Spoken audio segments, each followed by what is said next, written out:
Šiandien nusikelsime į tikrą uogų nuotykį. Aplankysime vieną didžiausių vynuogynų Europoje, parodysime visą kelią nuo vynuogių auginimo ir kas slypi už to, kad jos būtų pačios gardžiausios, kaip jos auginamos, skinamos ir ruošiamos kelionė į Lietuvą. Mango komanda atvyko į Ispaniją. Susipažinkite, Moika vynuogynas.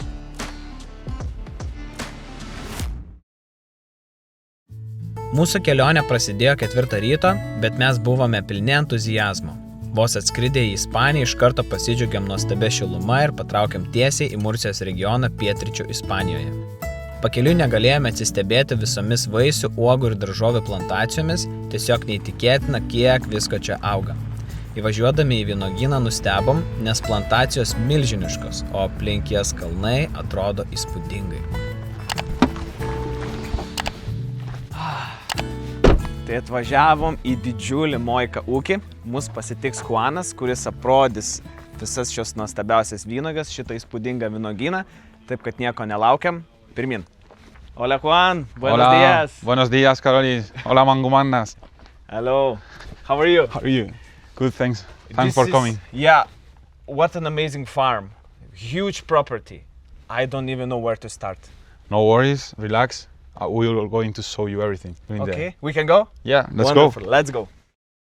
Mangas visada svajojo parodyti bendruomeniai, kas iš tiesų slepiasi už tų vaisių, uogų ir daržovių, kurias kiekvieną savaitę atsimatė. Už jų slypi ne tik gamtos lobiai, bet ir augintojai, kurie su begalinė meilė ir atsidavimu rūpinasi kiekvienu augalu. Jie žino, kaip svarbu, kad jūs gautumėte tik pačias skaniausias ir šviežiausias gėrybės, todėl kiekviena jų diena praleidžiama darbui, kuris dažnai nematomas, bet nepaprastai reikšmingas. Šįkart mes norime jūs pakviesti mūsų kelionės nuotykius ir parodyti, kokie žmonės ir kokios pastangos slypi kiekviename ūkyje. Tai istorija, kurių centre žmonės ir gamta sujungti į unikalią patirtį, kurią dabar turėsite galimybę pažinti iš arčiau.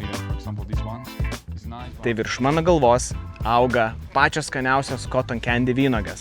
Atvažiavom į vieną didžiausių vynuogynų Europoje ir galbūt pasaulyje. Tai Moika ūkis. Nekantrauju paklausinėti čia dirbantį Juaną apie visas šias vynuogės ir rūšis. Norėčiau apvaikščioti visą šitą didžiulę teritoriją, bet mano operatorius tikrai neleis, kad kiekvieną rūšį filmuotumėm. Tai keliaujam, pakalbinsim Juaną ir papasakos jis mums, kaip čia tos vynuogės auginamos. How many hectares do you have here? We have in total 2,300 hectares. Mainly in Murcia, but we have also farms in Almería, Alicante, Granada. So how many trees? Trees. We can start counting, you can start counting millions of trees. So yeah. It's difficult to know how many we have, but a lot. Believe me. It's hot, 30 degrees. Spain is a hot country. We see a lot of trees. How do you keep them moisture? How do you keep them watery? What is the system here? Yeah, it's true that we are facing to many heat waves during the summer, and we are in the south of Spain. So the management of the water is really important for us. That's why we have the best technique. We control the humidity in each farm. We use also water reservoirs, water channels. So it's one of the things that we are developing more. How many tons per year, per season, are you harvesting grapes? Okay, so last season we produced around 80,000 tons of grapes. And this season we are expecting the same volume. So we usually produce between 70 and 80,000 tons. It depends on the season, the weather, on how the varieties are coming, but more or less 80,000 tons. Vynuogynas buvo įkurtas dar 1995 metais. Jį kūrė 2 šeimos – Moja ir Kanavas. Iš to atsirado ūkio pavadinimas Moika. Šios šeimos nuo pat pradžių užsiėmė vynuogių auginimu ir jau prieš 30 metų išveisė pirmasias besėklės vynuoges. Šiandien vynuogynas turi daugybę rūšių ir eksportuoja jas po visą pasaulį. Vynuogės labai jautrios, todėl kokybė čia svarbiausia. Ūkyje kokybė tikrinama keliais etapais – laukose, sandėlyje ir transportavime. Tokiu būdu jie užtikrina, kad kiekviena vynuogė būtų aukščiausios kokybės ir atitiktų visus reikalavimus. Paklausus, kaip laistomi medžiai, paaiškėjo, kad ūkyje naudojamos modernios laistymo sistemos, kurios tiekia vandenį tiesiai į šaknis, būtent ten, kur medžiui jo labiausiai reikia. Bevaikštant atkreipiame dėmesį, kad visi medžiai yra uždengti. all our production is covered. First of all, to protect from the rains, for the big store that we have at the end of the summer, and also to play with the temperature, so we can get more temperature or reduce it using the cover of the plants. So you can even continue to harvest even in the rain. Yeah, it's totally protect. Oh, nice. So Juan, how many people today are working in the farm? Today are working around 200 people. But do you know there is one Lithuanian guy working with us? What? Yeah, Really? let's try to find him. Let's go! Labą dieną! Labą dieną. Sveiki. Aš Karolis. Aš Adris. Labas. Adris? Adrianas. Adrianas. Jo. Labas, Adrianai. Žinok, nesitikėjau, kad čia Moika ūkyje sutiks lietuvį. Tai tu čia dirbi? Jo, aš čia dirbu, prieš metus jau dirbu ir jo, lietuvis. Jau Ispanijai. metus dirbi čia Moika ūkyje, Jo. o tai kaip tu čia papuoliai? Tai va, tėtė mama iš Lietuvos, Ukmergės rajonas, atvarė Ispaniją, aš čia gimiau ir viskas. Tai aš girdžiu, kad tave tėveliai išmokė ne tik lietuviškai, bet dar ir tarmę tavo girdžiu, tai jūs esate iš Pautenas. Jo. Supratau, girdžiu tavo aukštaitietišką akcentą. Tai ką tu čia darai, tu už kokybės atsakingas? Jo, aš dirbu su dokumentais ir kompiuteriu tenai, bet turiu kartais atvažiuoti patikrinti kokybę, pažiūrėti, kad viskas gerai veikia. Žodžiu, kad viskas būtų tvarkoj, ar ne? Jo. Žinokit, sutikom lietuvį ir žinokit, ne tik, taip sakant, vien ispanai dirba, ne tik užsieniečiai iš kitų šalių, bet net ir mūsų tautietis, kuris nors ir gimė Ispanijoje, bet turi lietuviškas šaknis ir dirba Moika ūkyje. Tai labai malonu su tavim, Adrianai, susipažinti. Ačiū. Geriausias tau sėkmės ir biškai taip labiau atkreipdėmėsi, kad lietuviška kokybė būtų pati geriausia. Jo. Ačiū, Adrianai. Ačiū jums. Jau ko, bet šiuose laukose tikrai nesitikėjome sutikti lietuvio. Buvo smagu susipažinti ir geriausi linkėjimai tau, Adrianai. Karštis buvo tikrai didelis, todėl Juanas mums įteikė vynuogyno atributikos apsisaugoti nuo kaitrios saulės ir bevaikštant prisėdome dar keliems klausimams. What does it mean for you to work in the fruit business, in the grape business? I have to say all my family work for agriculture, so it's really important. It has been everything since I was a child, and I think here in Murcia it's a way of life. The agriculture, and it's more than economy, it's more than a business. I think it's also a way of life.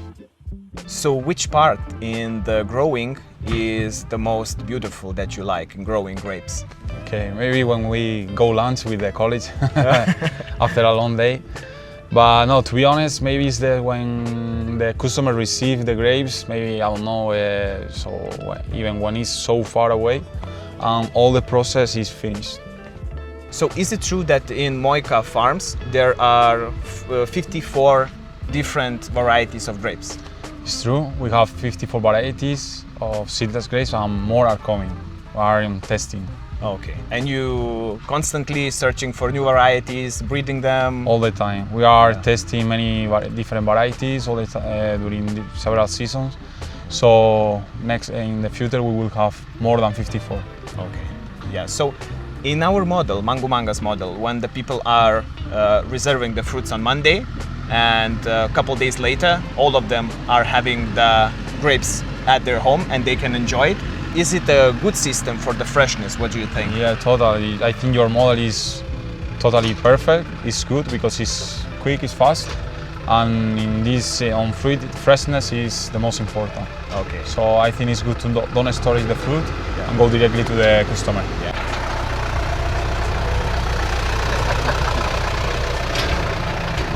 Okay. Hola. Paklausiau, kiek laiko užtrunka, kol medžiai pradeda duoti derlių. Pirmųjų uogų tenka palaukti maždaug 2-3 metus, tada medeliai duoda dar nedaug uogų, jos keliauja tik Ispanijos rinkai, o po 4-5 metų medžiai jau pilnai subręsta, tada prasideda tikrasis derlius, kai vynuogės keliauja į daugybę šalių visame pasaulyje. Ilgas procesas, bet sakė, kad verta. Skonis viską atperka. Juanas mūsų paklausė, ar nenorėtume pamatyti didžiausios jų plantacijos, kuri yra net 5 kartus didesnė už tą, kurioje buvome tuo metu. Nedvejodami sutikome ir po valandėlės atsidūrėme tarp nesibaigiančių vynuogių laukų. Tai buvo įspūdingo dydžio teritorija su atskirais vandens rezervuarais ir iš pirmo žvilgsnio nesuvokiamais plotais. Tada supratome, kodėl šis ūkis pelnytai vadinamas vienu didžiausių vynuogynų Europoje. Viskas čia apsupta kalnų, kurie ne tik suteikia vaizdui grožio, bet ir užtikrina idealias sąlygas vynuogėms augti. Dėl kalnuose vyraujančių vėjų užtikrinama puikia ventiliacija, vienas svarbiausių veiksnių sėkmingam vynuogių auginimui. Po apsilankymo vynuogynuose Juanas mus pakvietė pietų ir tada pasidalino viena linksma istorija.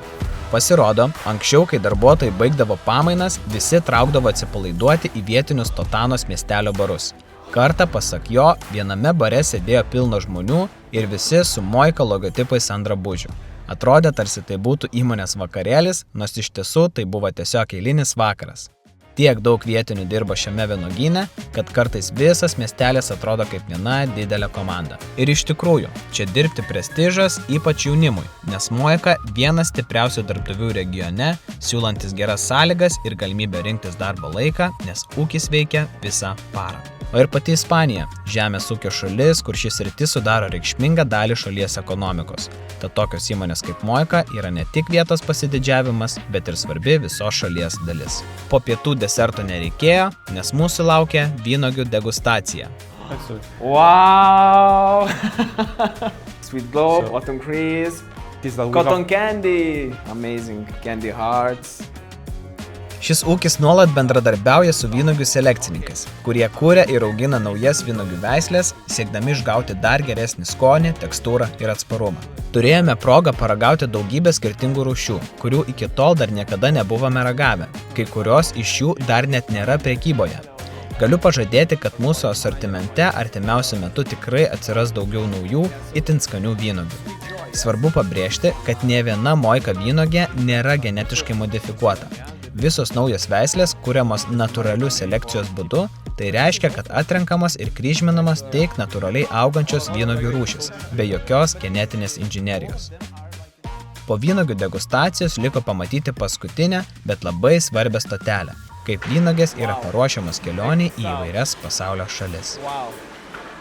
So as you can see, we need a lot of people because the product is really soft, so we need to be really careful with the product. So we don't have robots in this side of the packing process.